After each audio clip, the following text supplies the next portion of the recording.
ওমরা করতে এসে সৌদি আরবের মিনায় সড়ক দুর্ঘটনায় ৬ প্রবাসী বাংলাদেশি আহত হয়েছে। দর্শক এই বিষয়ে বিস্তারিত জানাতে জেদ্দা থেকে সরাসরি যুক্ত হচ্ছেন সহকর্মী হানিস সরকার উজ্জ্বল। হানিস, দুর্ঘটনাটি কিভাবে ঘটল এবং আহতদের বর্তমান পরিস্থিতি কি জানাবেন?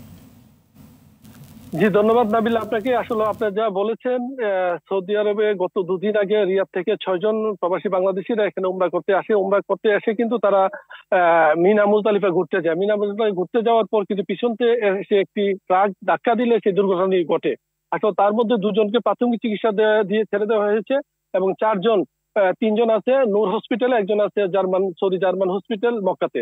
তো আমি যদি আপনাদের তাদের পরিচয়টা জানাই, সাইফুল ইসলাম টাঙ্গাইল, সুমন গাজীপুর, শাহিন নেত্রকোনা, অমর ফারুক সে আছে হইলো সৌদি জার্মান হসপিটাল মক্কাতে। সে হইলো আপনার আইসি, ৪ জন কিন্তু আইসিইউতে আছেন।